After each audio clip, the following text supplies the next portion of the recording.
Allora consigliere, guida sicura, com'è questa prova? Bellissima esperienza.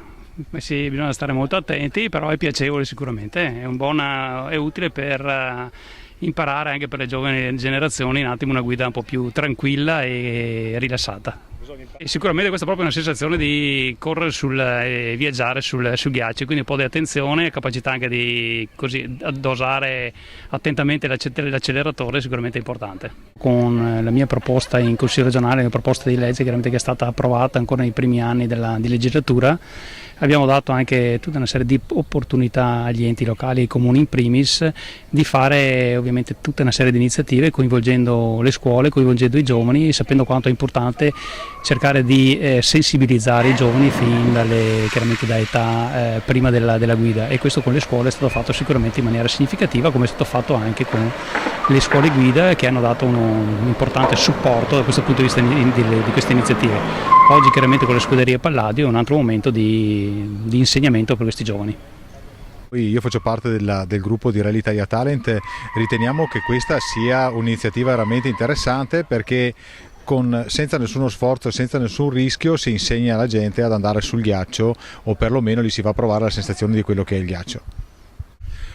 Onestamente noi siamo qua soprattutto a questo punto per un'iniziativa con Costantino Toniolo, perché lui è da molto tempo che se ne parla e Costantino su questa iniziativa ci ha creduto subito.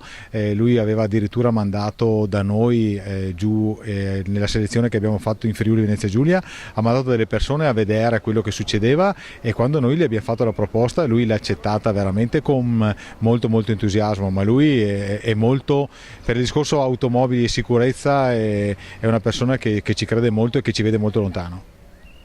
Quando noi insegniamo queste cose, noi ci accorgiamo che tutti vogliono strafare perché pensano di saper guidare, ma non è così. E il problema grandissimo è che se dopo loro fanno questi errori sulla strada normale, quindi con il ghiaccio, con la neve, si fanno male.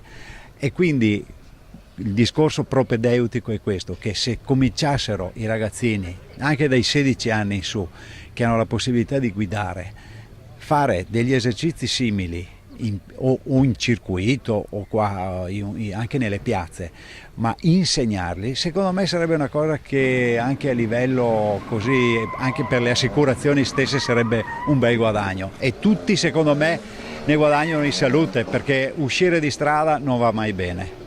E questo ve lo dico io, che di errori ne facciamo sempre tanti anche nelle corse in macchina.